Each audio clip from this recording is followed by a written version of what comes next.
Yaqinda ijtimoiy tarmoqlarda Benjamin Netanyaxu bilan bog'liq tasvirlar keng tarqaldi. Rasmlardan birida Netanyaxu qonga belangan holatda vayronalar uyumi orasida qimirlamay yotgani, qutqaruvchilar esa uning tanasi ustida egilib turgan tasvirlangan.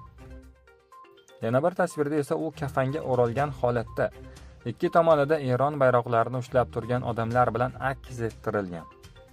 Bu suratlar 2026-yil mart oyining boshida Yaqin Sharqda davom etayotgan keskinlik fonida ijtimoiy tarmoqlarda, xususan Instagram va Telegram platformalarida juda tez tarqaldi. Hamma tekshiruvlar shuni ko'rsatdiki, bu tasvirlarning barchasi sun'iy intellekt yordamida yaratilgan soxta rasmlar hisoblanadi. Suratlar maxsus tekshiruvlardan o'tkazildi.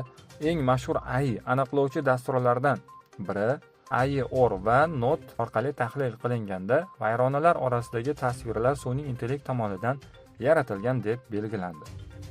Mutaxassislarning aytishicha, bu rasmlarning hech biri haqiqiy voqeani aks ettirmaydi va ularda tasvirlangan shaxslar ham real vaziyatda bunday holatda bo'lmagan deb aytib o'tiladi xabarda.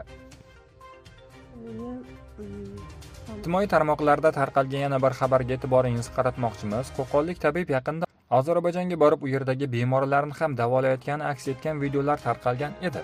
Qo'qonlik tabib Iqbol Soliyev Ozarbayjonda qo'lga olinganligi aytilmoqda. U Bokudagi Biosvip klinikasida odamlarni 60 manat, taxminan 430 ming so'm evaziga o'zi uslubida davolagan. Bokuda ham unga yirik navbatlar paydo bo'lganiga aytilmoqda. Mahalliy politsiya uning ushlanganini tasdiqlagan, deyiladi xabarda.